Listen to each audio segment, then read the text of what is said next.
bbc.gahuza.com.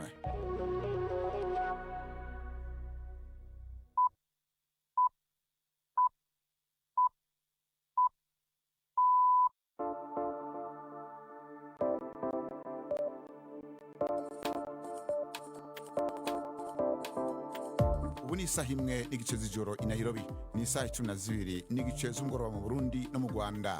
Muri kumwe na Bernard Bankukira. Ndabahaye mwiriwe mwese mukurikira BBC Gahuza Miryango. Turi kwa gatatu igenekerezo rya 11 ukwezi kwa gatatu umwaka wa 2026. Izi n'ingingo zamwe makuru tugiye kubashikiriza. Mu Burundi, Alain Guillaume Bunyoni yahoze ari umushikanganje wa mbere yarekuwe inyuma y'imyaka hafi 3 afunzwe. Naho mu Rwanda abagizwe ko ingaruka n'inzoga zitujuje ubuziranenge bavuga iki? Amayobera sinabona uko mbibabwira. Umugore yasohotse ahantu azana akantu k'agapipiri turagasangira. Turabwira kandi ivy'umutekano bandanye uhungabana mu buseruko bwa Repubulika ya Demokarasi ya Kongo, aho abantu batatu bari mu mukozi w'ishirahamwe UNICEF bapfuye bahitanywe n'igitero ca drone Igoma, umugwa mukuru w'intara ya Kivu ya Ruguru. Mu yandi makuru, mu mikino Tottenham yakubiswe 5 muri Champions League, naho President Trump ahikaze ikipe ya Iran mu gikombe cy'isi. Ayo namwe muyo nabateguriye gendi Yves Bucyana. Amakuru ahagarariwe na Anne-Marie niwe mwiza.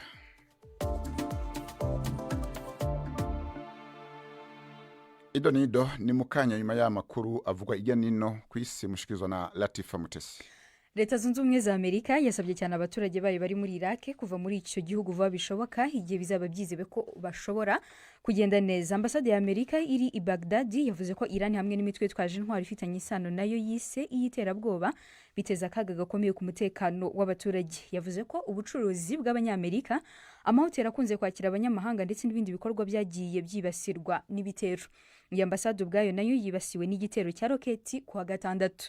Ubuyobozi bwa Donald Trump bwakajije igitutu kuri Iraq busaba ko igenzura kandi igahagarika imitwe yitwaje intwaro yo muri Iraq ifitanye isano na Iran ndetse ikanagabanya umubano wa politiki ifitanye nayo. Imyuzure ikomeye imaze guhitana abantu nibura 30 mu karere ka Gao mu majyepfo ya Ethiopia. Abahanga mu by'ikirere bavuga ko ibihe bibi by'imvura birimo kurushaho gukomera muri ako karere, kandi ko bimwe mu byabiteye harimo ukwiyongera k'ubushyuhe ku isi. Ni inkuru ya Eretra Neismith mwumva mu ijwi rya Prime Ndikumagenga. Abajejwe intwaro bavuga yuko abenshi mu bahitanywe n'imvura baba mu turere tw'imisozi ya Gamo, aho imvura imaze iminsi yateye irindimuka ry'imisozi n'isuri. Ibintu bitari bike nk'amazu, amabarabara, ibiraro n'imirima byarononekaye. Abajejwe intwaro bavuga yuko hashobora kuba iyindi myuzure n'irindimuka ry'imisozi, bagahanura abanyagihugu kuguma barikanuye. Imvura y'isegenya imaze gutera imyuzure mu duce tutari duke two mu karere ka Afrika y'ubuseruko.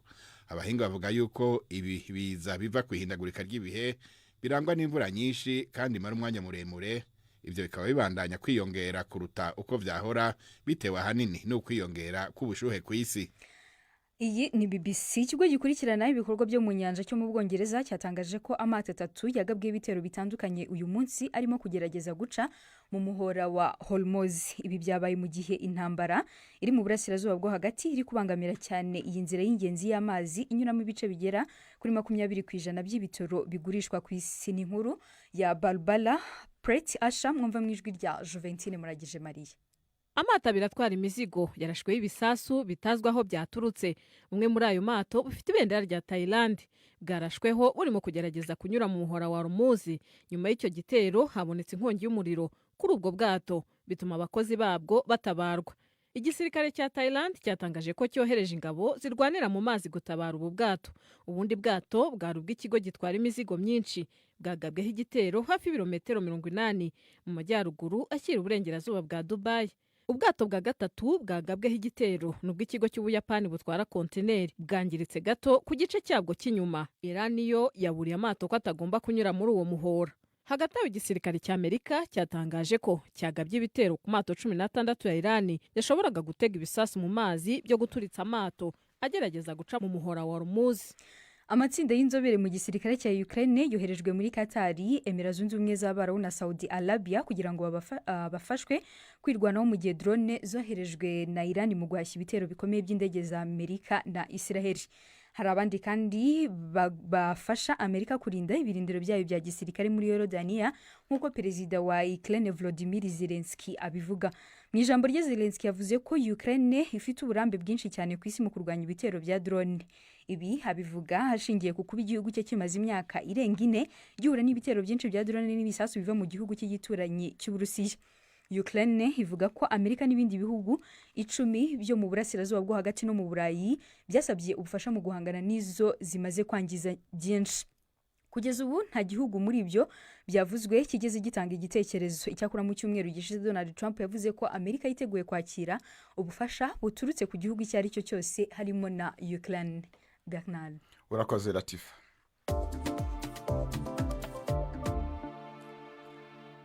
Amakuru tuyahere mu Burundi. Alengio Mbunyoni yahoze anushikanganje wa mbere w'iki gihugu cy'u Burundi yarekuwe inyuma y'imyaka hafi 3 mu munyororo. Bunyoni yaciriwe urubanza rwo gufungwa ubuzima bwose mu bihumbi na 2023 inyuma yo kwagirwa n'ivyaha bitandukanye birimo guhungabanya umutekano n'ubutunzi bw'igihugu. Ivyaha yaburanye hakana. Yaramaze amezi atari make ari mu bitaro Igitega aho yarasanzwe afungiwe. Inkuru ya Prime Ndikumagenge.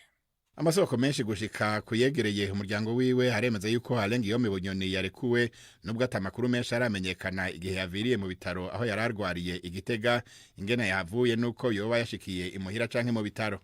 Na umwe mu bategetsi bo mu nzego z'iperereza ry'u Burundi yemereye BBC gahuza miryango yuko Bunyoni hamwe n'abandi bantu 10 barekuwe kumva zuko barwaye, ntibiramenyekana abo bandi 10 abari bo.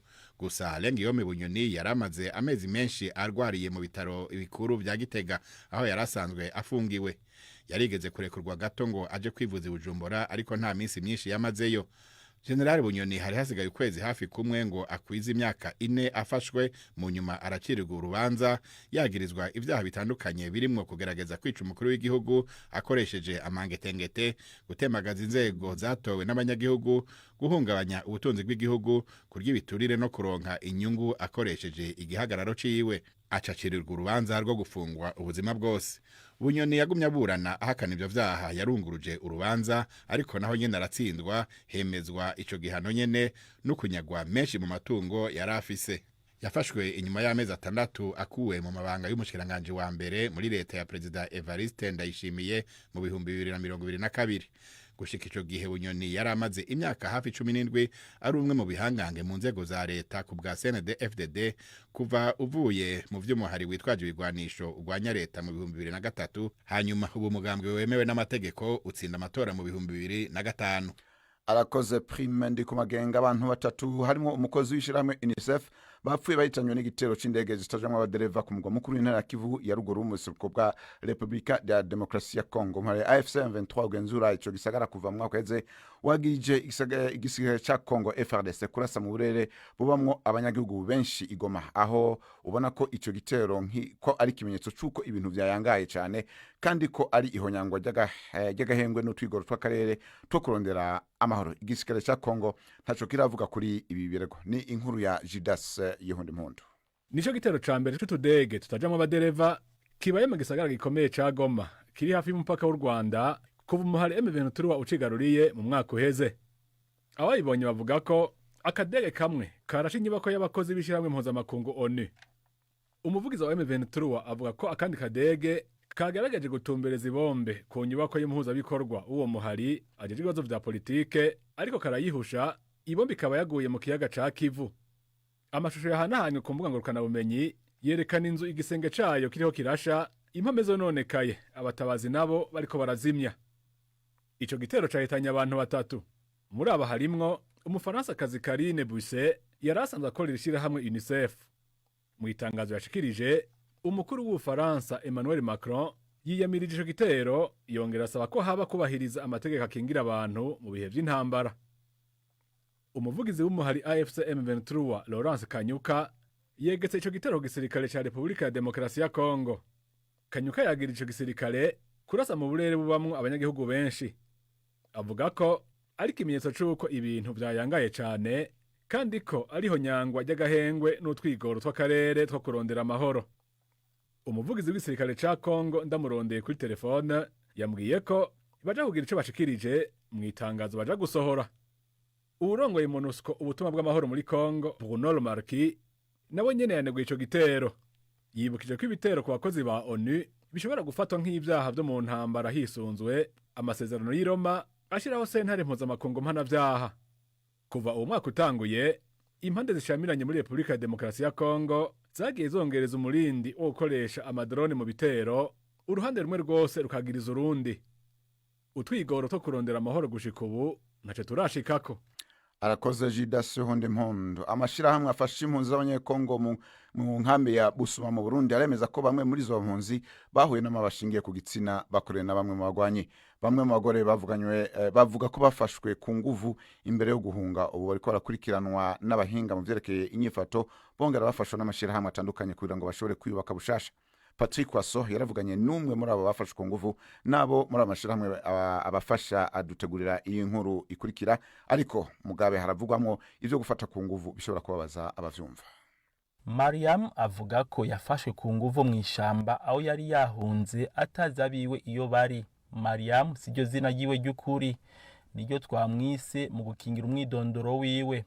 Yagiriza abagwanyi ba M23 ko ari bo bamukoreye amahano. Avuga ko yagize ihamuka, ariko umugabo wiwe bubakanye yamubaye hafi.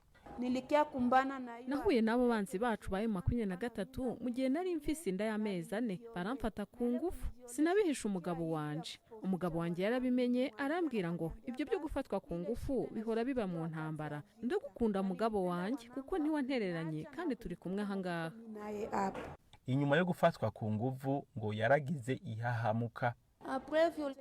Nyuma yo gufatwa ku ngufu nagize ibitekerezo byinshi mu mutwe.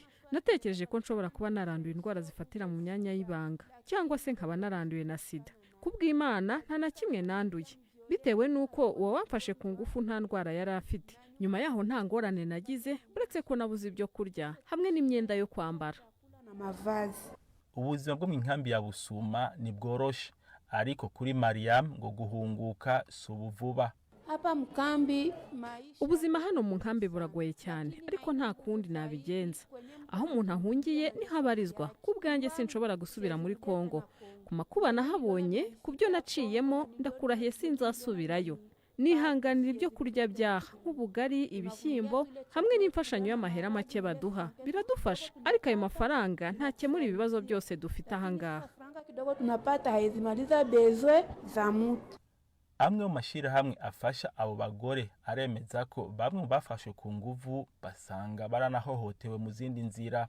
Samantha Gloria Gahimbare asanzwe akora mu ishirahamwe Social Action for Development, wicambere bakorera ni kubumviriza. Abo twumviriza tubona ko hakeneye yo soutien psychosocial et santé mentale, bakumvirizwa tukabagirira suivi. Harabo bakeneye no vuga yuko service medical aho tuba transfera kwa muganga aho bashaka kubafasha. Kenshi rero abagore cyo tubafasha tuheje kubumviriza, turakreye imigwi tukashira nko mu migwi. Imigwi mwabonye abagore bafuma amashuka baba bavanze n'abadolescente, hari imigwi y'abakora ubudede, imigwi y'abasanzwe bagira utuyi tugenegene ngo ujisha amakapo, gukora n'impudu zijishije. Turabafasha kuko bamaze kuja mu bandi bari bagira vya bindi baciyemo, kandi amaze kuba bafise ikintu bakora kibazanira umusaruro, birabapermettre nabo nyine kwidevelopa, no vuga mentalement, économiquement, kandi bikabafasha no kwavansa mu buzima. Inkambi ya Busuma igizwe n'igitigiri kinini cy'abana bahunze batari kumwe n'abavyeyi babo, abandi benshi n'abagore. BBC ntirashobora kuronka umwari wa M23 ngo ugire icyo uvuze kuri ivyo abo bagore bagiriza abagwanyi bawo, ariko imbere yaha uwo muhari warahakanye raporo zirimwe n'iza ONU nazo zagiriza abagwanyi bawo gufata abagore ku nguvu. Uvuga ko iyo atari nyifato y'abagwanyi bawo. Ibujumbura, Patrick Waso. Arakoze Patrick Waso adushikanye i Busuma ni mu Ruyigi.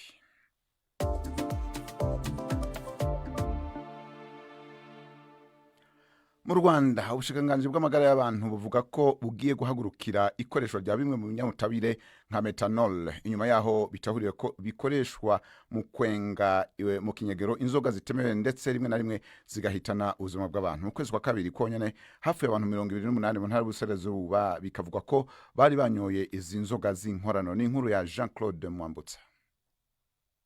Ubwo ntari gushobora kuvuga ariko mwihanganira ururimi rwanjye. Nitwa Karekezi Gasipari. Karekezi Gaspari ni umugabo w'imyaka 46 utuye mu murenge wa Bwerabana mu karere ka Ruhango. Mu minsi itagera kuri 30 ishize yarebaga neza, ariko ubu ntabona kandi agenda arandaswe. Nyirabayazana w'ibi byago ngo ni inzoga zikunze kwitwa iz'inkorano. Mu buryo bumugoye Karekezi yatubwiye ko byamugendekeye. Ibintu nanyweye n'amayobera sinabona uko mbibabwira. Umugore yasohotse ahantu azana akantu k'agapipiri turagasangira, tugasangiye nibwo noneho ngiye kubona mbona ibyanjye birahindutse, nibwo navuze nibabwiye nti nibwo tuganiye nanjye ndapfuye. Ubu rero baragenda banjyana kwa muganga. Sinarebaga ubu sinabara nuko hameze, ahamaze nk'ibyumweru 2 n'iminsi 3. Sinumva yabo Vena yambwiye ko uwahuye n'ingorane ari se wabo, ngo akaba yaratunguwe n'ibyamubayeho. Yararebaga, yari n'umutekinisiye ukora ibintu by'amashanyarazi cyangwa se amatelefoni. Nk'ubu ngubu yajyaga gukora ku isoko akajya gukorera ahandi n'ahandi. Ashobora kuba baramuvangiye nk'uko bivuga, ariko duhamya ko ari inzoga, ko ntabwo twamenya ibyo zikorwamo, ariko urwego bavuga ni inzoga bita kanyanga. Hirya gato umukecuru utarashimye ko tumufata amajwi yatubwiye ko inzoga yitwa imbandure yamwiciye umukobwa ndetse n'umukwe, none ubu niwe usigaye arera abuzukuru be 2 bahindutse imfubyi. Ngo yagerageje kubarutsa yifashishije lisansi nk'uko abandi babigenzaga, ariko biranga barapfa. Mu mpera z'ukwezi gushize kandi havuzwe abantu basaga 20 bapfiriye rimwe mu ntara y'Uburasirazuba. Abayobozi b'inzego z'ibanze bakavuga ko bazize inzoga z'inkorano. Ariko se kuki abaturage bakomeza kunywa izi nzoga? Umusaza Ngendahimana Denis namusanze ahitwa Igitwe, naho ni mu karere ka Ruhango. Babura amafaranga bagura byere, Mitsingi ntibiha, ariko ntabwo umuturage abasha kwigondera kuyigura kubera ko umuhinzi w'inaha akorera 5. Urumva rero ko umuntu atakwirirwa ahingira ibyo kurya ngo akorere na byere. Gusa igikomeye ni ubuzima. Niyo nzoga wayireka ihenda, ariko ugagira ubuzima bwawe ukarera umuryango wawe, nibyo mbona byiza. Izi nzoga zitemewe ngo zikorwa mu ruvangitiranye rw'ibintu birimo ibitoki n'amasaka cyangwa ibindi, ariko byongewemo ibinyabutabire nk'icya ethanol na methanol bishobora kwinjizwa mu gihugu ku mpamvu zindi zitari zo gukora ibinyobwa. Minisiteri y'Ubuzima ivuga ko iteye impungenge n'imikoreshereze y'ibi binyabutabire ndetse ko igiye gukaza ubugenzuzi. Dr Oreste Tuganayezu ushinzwe ubuzima rusange muri Minisiteri y'Ubuzima, hari nyuma y'uko izi nzoga bivuzwe ko zihitanye abasaga 20 mu karere ka Bugesera. Ntago bizongera kwemerwa yuko umuntu azana methanol cyangwa ethanol ngo ayikoreshe uko yishakiye. Hagiye gushyirwaho uburyo bwo gukurikirana kwinjira mu gihugu, kubikwa, gutangwa ndetse no gukoreshwa. Cya kabiri, amabwiriza agenga imikoreshereze y'ibintu, gutanga amakuru ku baturage bacu bakamenya yuko inzoga zitujuje ubuziranenge ari uburozi. Nyuma y'imfu za hato na hato ngo hakenewe nuko hakazwa n'urwego rw'amategeko ibi binyobwa bikagaragazwa nk'ibiyobyabwenge bibangamiye ubuzima rusange, ababitahuweho bagahanwa by'intangarugero. Jean Claude Mwambutsa, BBC Gahuzamiryango mu ntara y'Amajyepfo. Arakoze Jean Claude Mwambutsa kuri iyo nkura duteguriye abakunzi b'utwo tunyobwa rero muri ahagabire. Juventine, ku mbuga hwaniro havugwa make. Akoze cyane Bernard. Inkuru duhereyeho nivuga ko Alain Guillaume Bunyoni yafunguwe, yari minisitiri w'intebe mu Burundi. Witwa Nduwimana yanditse ati kuba bamurekuye ni byiza, nazatangijwe mu matora. Naho Lionel we yanditse ati utarapfa nta kirapfa. Undi watanze igitekerezo kuri iyi nkuru ni uwitwa Abimana, we yanditse ati nibamurekure aze afatanye n'abandi kubaka igihugu. Hanyuma indi nkuru abadukurikiye batanze ibitekerezo nuko umuvugizi w'umutwe wa FC 23 yatangaje ko umukozi wa UNICEF w'umufaransakazi yahitanywe n'ibitero bya drone byabaye hariya mu mujyi wa Goma. Witwa La Bonne Nouvelle yanditse ati umuntu aba ahantu hakorera inyeshyamba nawe abashaka gukorana nazo. W'amahoro Chantal wati Imana itabara abanyamurenge kuko barugarijwe. Nizi rero nkuru bantu badukurikiye batanze ibitekerezo hamwe n'izindi, twababwira ko mwajya kuri Facebook yacu mugatanga ibitekerezo ndetse no kuri website yacu bbcgahuza.com. Urakoze Juventine kuri ibyo byumviro uhejeje kudushikiriza.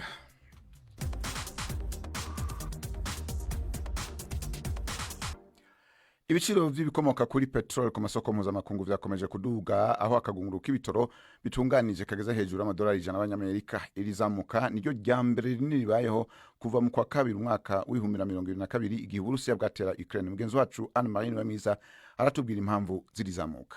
Leta ya Irani uyu munsi yatangaje ko izakomeza kurasa amato yose aca mu muhora wa Hormuz atwara ibitoro kuri Amerika, Israel n'inshuti zayo, ndetse inaburira ko akagunguru k'ibitoro bitunganije neza kazagera ku madolari 200.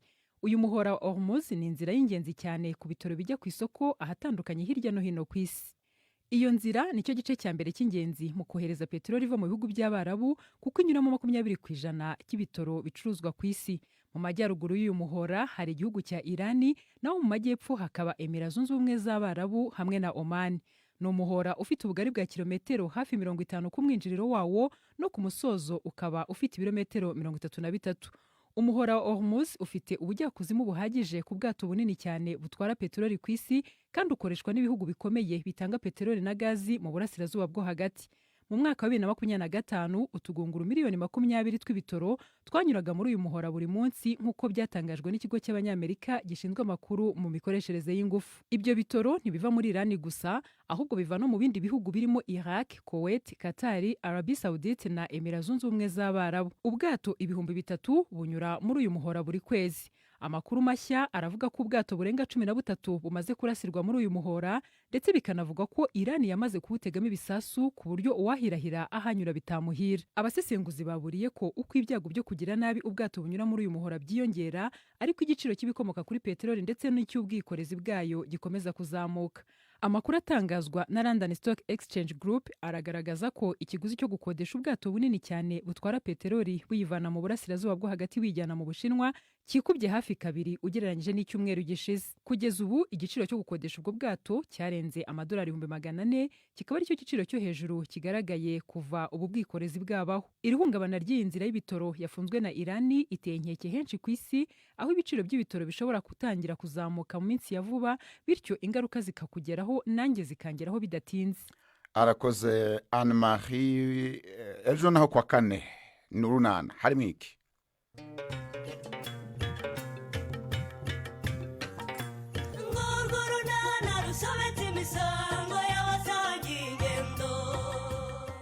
Mu kiganiro runana cyo kuri wa kane twabateguriye hari amakuru nashakaga kukubwira. Kagira inkuru.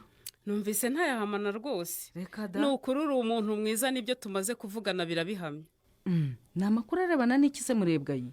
Yewe Karame, ndayakubwira pe. Aho kugira ngo uzisange mu bibazo nk'ibya Nyiramariza. Kagira inkuru. Ndayakubwira rwose. Ugende wigenzurire, hari ibyayo wabikumira hakiri kare. Ibyo ni ibiki uvuga murebwayi? Ni 12:45 kuri BBC.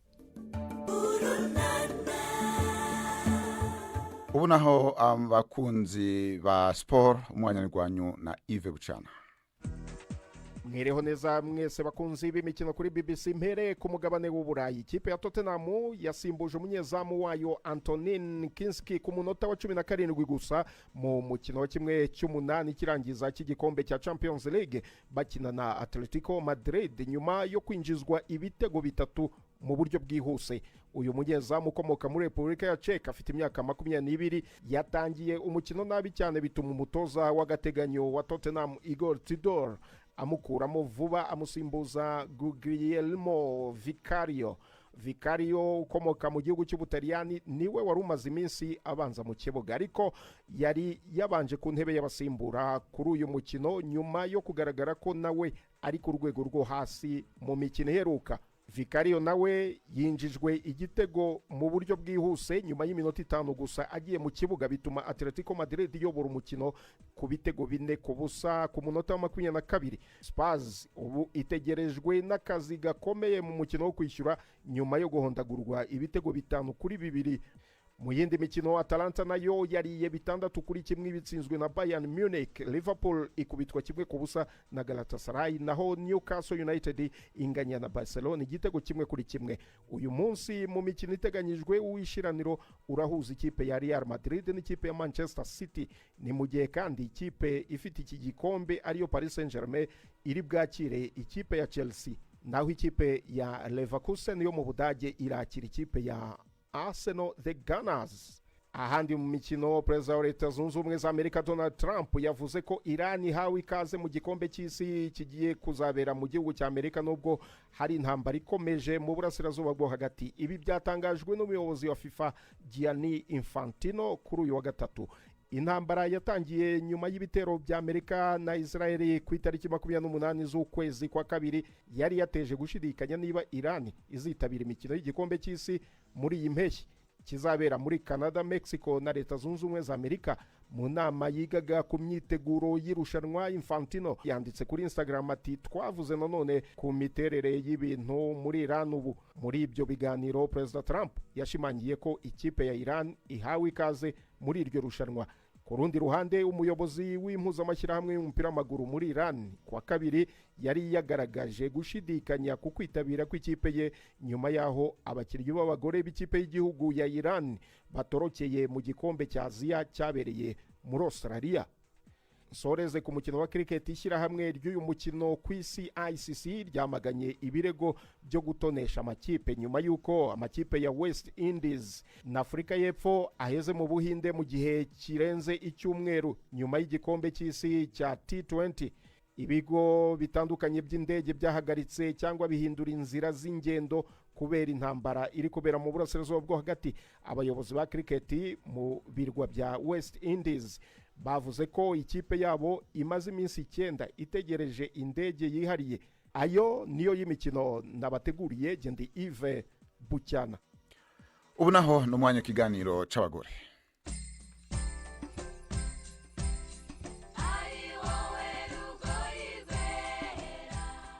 Mwiriwe bakunzi ba BBC. Muri uku kwezi kwahariwe abagore, abakora umwuga ufite aho uhuriye no kwandika cyangwa gucuruza ibitabo nabo ntibasizwe inyuma. Ikigo Arise Education cyateguye amarushanwa yatangiwemo ibihembo bigamije gushishikariza abagore uyu mwuga. Cyashinzwe na Gasana Mutesi umaze imyaka myinshi ateza imbere umuco wo gusoma no kwandika ibitabo. Twaraganiriye nawe. Intego yari ukugira ngo twizihize abadamu bari mu ruganda rw'igitabo, akaba ariyo mpamvu twabikoze mu kwezi kwa gatatu, bwari uburyo bwo kugira ngo twizihize abadamu bari mu ruganda rw'igitabo tunagaragaza ibyo bakora. Ni bangahe rero bahembwe? Aha twari dufite kategori 14 abantu bagombaga guhatanira, hanyuma tubona abantu 170, akaba ari nabo baje kuvamo 9 bahembwe ku itariki ya 6. Abo badame rero ubusanzwe si abagore benshi nyine nk'uko tubizi bari muri uru ruganda, bamaze guhabwa ibihembo bakumva ko umurimo wabo nawo uhawe agaciro, babyakiriye gute? Yewe babyakiriye neza cyane, bamwe muri bo baravuga bati yego twabonye ibihembo, ariko hari igihe nyine utawumva bigushyize kuri pressure yo gushaka noneho ubutaha abanyarwanda ubu barambuye bamenye ko mpari, ese noneho ubu ibitabo ngiye kwandika ni ibihe, ndandika iki, ndandika ryari. Bivuze nk'aho nabyo byabafashije kongera kuvugurura ibintu bigo no kumenya ko kuko kwandika bishobora kuba umwuga bikaba n'ibindi bintu. Tukugarukeho rero Gasana Mutesi, hashize igihe kinini ukangurira abantu kwandika ibitabo cyane cyane ibijyanye n'abana. Mu by'ukuri kuri wowe iki gikorwa cyo guhemba abagore bari mu ruganda rw'ibitabo gisobanura iki nk'umuntu usanzwe uri impirimbanyi muri byo?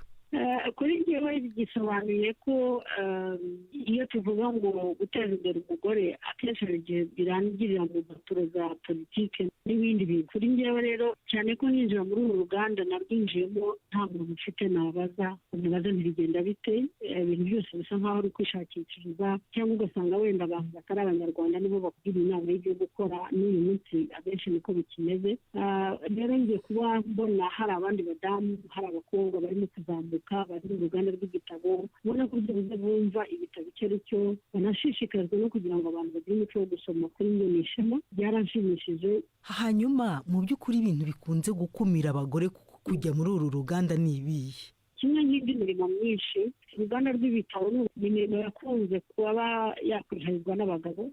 Iyo ugiye no ku rwego rw'isi, ubu ngubu nibwo batangiye gukanguka kwibuka yuko abadamu nabo bafite uruhare. Ubundi babaga ari abantu bari mu iyamamazabikorwa, wasangaga kenshi ari nabo bakora editing, ariko mu by'ukuri ibikumira ni uko ku rwego rw'isi naho abagore bari bakumiriwe, yari imirimo cyangwa se rwari uruganda rwihariwe n'abagabo. Gasana Mutesi washinze ikigo Arise Education gishishikariza gusoma no kwandika ibitabo. Ni na hano turangirije ano makuru, mugira umugoroba mwiza mwebwe mwese mwadukurikiranye.